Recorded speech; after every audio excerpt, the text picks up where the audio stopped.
Salam alaikum, bonjour tout le monde, soyez les bienvenus dans cette vidéo auquel je vais vous parler de la transcription. Bon, la vidéo dernière, la réplication, et dans cette vidéo, on va commencer l'expression des gènes. Donc, commençons d'abord par le dogme central de la biologie moléculaire. Bon, dans cette vidéo, on va s'intéresser à la transcription, qui est le passage de l'ADN en ARN messager. Elle s'effectue dans le noyau. Et après, on a le passage de l'ARN messager vers le cytoplasme, auquel il va se traduire. Bon, pour la structure d'un gène, comme vous voyez ici, il est constitué de plusieurs segments ou bien de plusieurs parties. On a ici la position 5' et de l'autre côté la position 3'. En premier, on a des séquences régulatrices qui sont des séquences enhancer ou bien silencer, soit pour l'activation ou bien pour l'inhibition de la transcription. Ici, on a le site promoteur avec les différentes boîtes, la boîte Tata ou bien la boîte 4 et d'autres boîtes. Et c'est le site de fixation de l'ARN polymérase, qui est la machinerie responsable de faire la transcription. Donc, la partie transcrite commence d'ici jusqu'à ici, auquel on a la terminaison de la transcription. Et on sait bien que la partie traduite, c'est pas toute la chaîne, ou bien c'est pas toute la partie qui est transcrite. Donc, ici, on a le codon d'initiation de la traduction, qui est le codon AUG, et ici, on a le codon stop, qui est le codon de terminaison. Bon, on sait bien que un ARN ou bien un ADN contient des introns et des exons. On sait bien que la partie codante, c'est les exons, et la partie non codante, c'est les introns qui seront éliminés par la suite. Et voilà. Donc, comme vous voyez ici, c'est toute la séquence qui va être transcrite. Et pour la traduction, on n'a que cette partie. Voyons un autre schéma. Comme vous voyez ici, on a des régions régulatrices, enhancer ou bien silencer. Ici, la région promotrice pour la fixation de l'ARN polymérase. Et ici, on a le début de la traduction, alors qu'ici, on a le début de la transcription. Comme vous voyez, l'ADN est constitué d'introns et des exons. Ici, on a le site de polyadénylation. On va voir après c'est quoi la polyadénylation. Et voilà, cette partie est la partie 3' UTR et ici la partie 5' UTR. Bon, ces deux parties sont transcrites mais non traduites.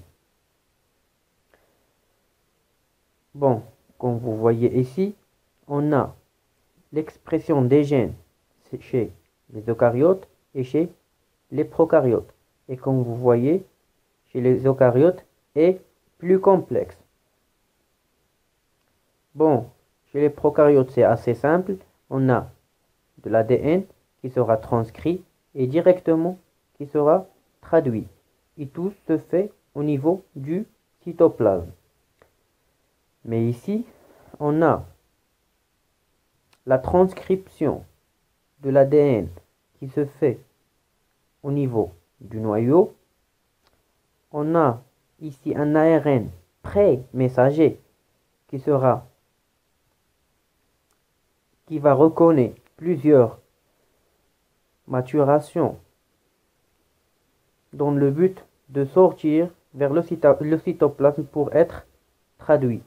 Bon, la maturation comporte le capping, c'est-à-dire l'ajout d'une coiffe, et aussi l'épissage et aussi la polyadénylation. Donc, chez les eucaryotes, un même gène peut donner naissance à différents transcrits qui, eux-mêmes, peuvent être à l'origine de la synthèse de plusieurs protéines différentes, et ceci grâce à l'épissage alternatif. Et ceci, c'est juste chez les eucaryotes et non pas chez les prokaryotes. Donc, passons au mécanisme général de la transcription. Bon, la transcription, tout simplement, est une biosynthèse d'ARN qui repose, comme celle de l'ADN, sur la complémentarité des bases, c'est-à-dire en face de chaque T, on a un A, et en face de chaque A, on a une U.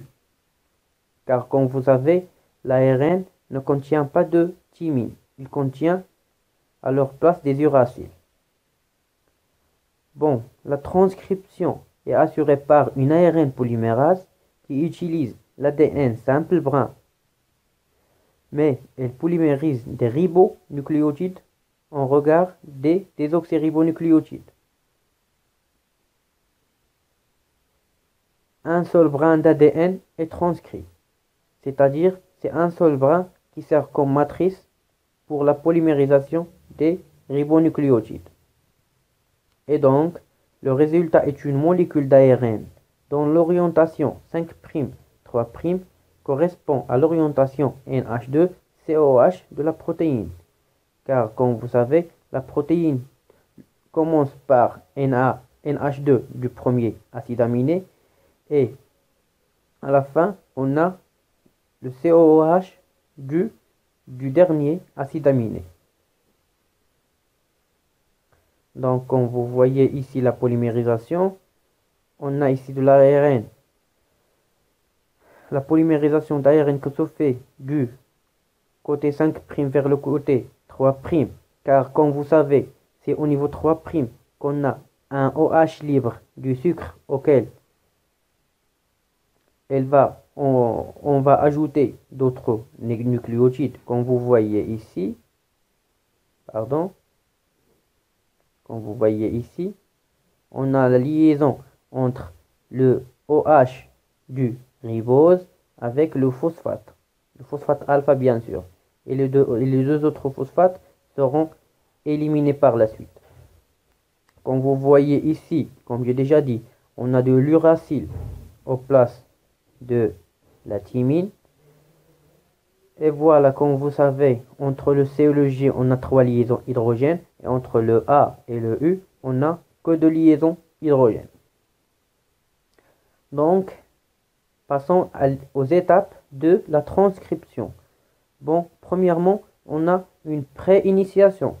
C'est-à-dire, on a une association des facteurs de transcription d'ADN et la formation du complexe de pré-initiation de transcription.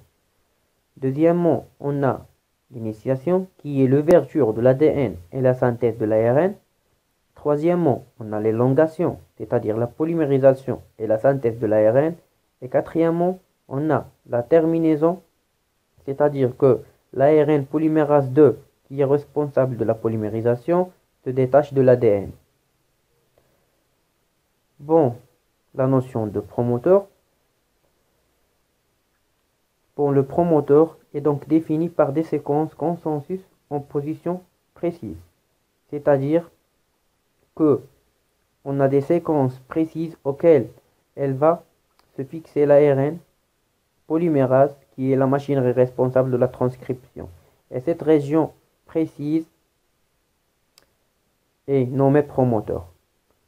Bon, la transcription des gènes exprimés en protéines est assurée par la polymérase B ou bien l'ARN polymérase 2, car on va voir par la suite qu'on a plusieurs types d'ARN polymérase. Bon, voilà. Bon, 3 ARN polymérases sont mises en jeu dans la transcription de l'ensemble de gènes.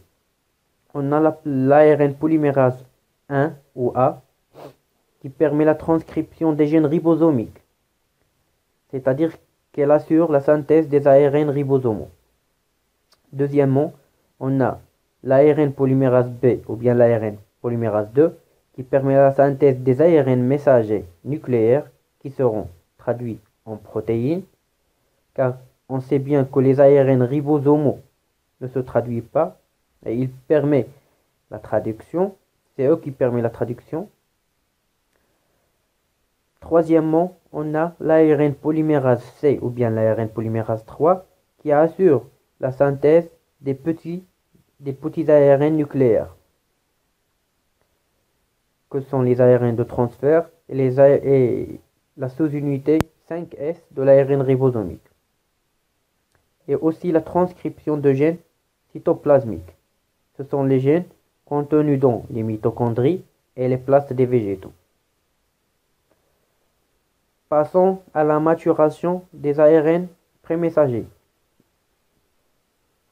Bon, la synthèse d'ARN chez les eucaryotes donne généralement naissance à un produit de transcription primaire qui s'appelle un prémessager.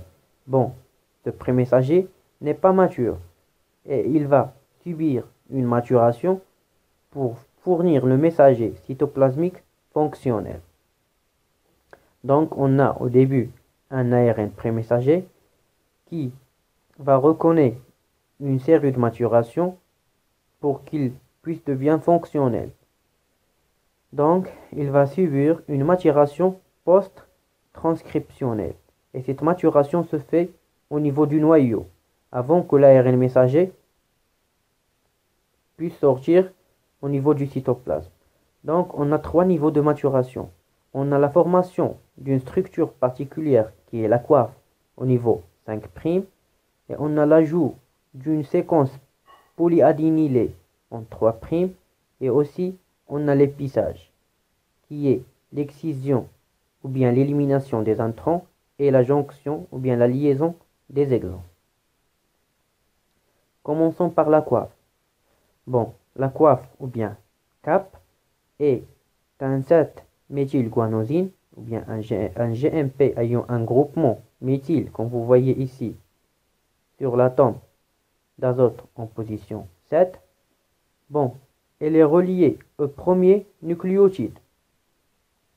Ici, il est relié au premier nucléotide dès le début de la transcription, avant que 30 nucléotides ne soient assemblés.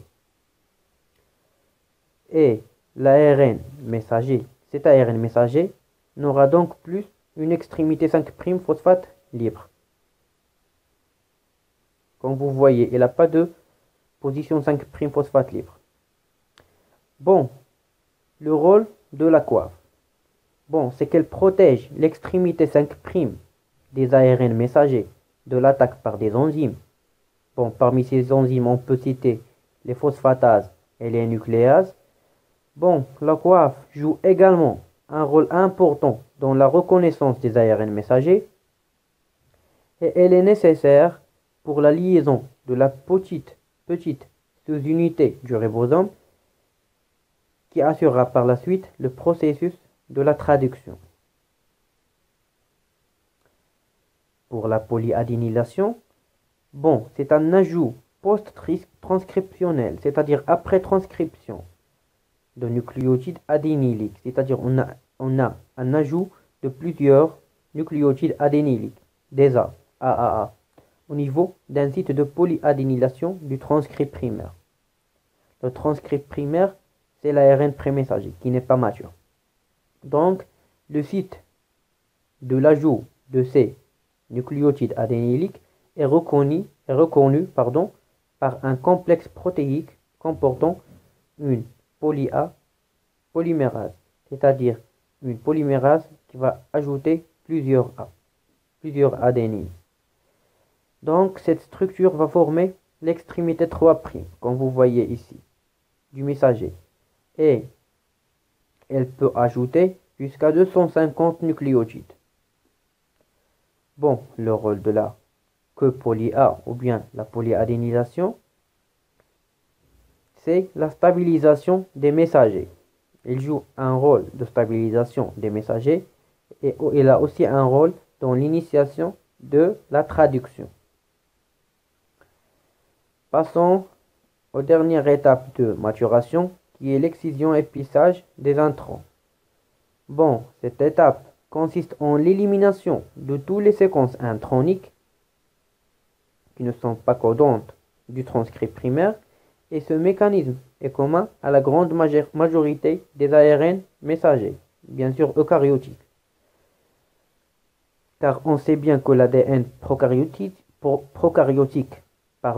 ne contient pas d'introns. Bon, on a un cas particulier qui est l'épissage alternatif. Bon, c'est quoi l'épissage alternatif? C'est l'obtention de plusieurs protéines différentes à partir d'un même transcrit primaire ou bien d'un même ARN prémessager. Comme vous voyez ici, on a un même ARN prémessager qui va nous donner deux protéines différentes. Ici, on a une hormone calcitonine et ici, on a un neurotransmetteur. Et ceci grâce à l'épissage alternatif. Comme vous voyez ici, cette protéine contient que 4 exons, alors que celle-ci contient 5 exons. Et ceci grâce à l'épissage alternatif. Bon, on va lire ce qui est écrit ici. Bon, les messagers résultent de l'utilisation alternative de cet accepteur ou donneur d'épissage. Ce sont les sites. Ce site accepteur et donneur. Ce sont les sites qui vont permettre l'élimination des introns. Donc, on a l'obtention de protéines différentes. Bon, ce mécanisme qui est l'épissage alternatif se rencontre en particulier dans les gènes impliqués dans la physiologie du cerveau et du muscle. Bon, c'est tout pour cet épisode. Rendez-vous à la vidéo prochaine auquel on va terminer l'expression de gènes et auquel je vais vous parler de la traduction. Bon, abonnez-vous au niveau de ma chaîne et si vous avez des questions, n'hésitez pas et cliquez sur cette cloche pour que vous puissiez rencontrer mes prochaines vidéos. Merci beaucoup pour votre attention.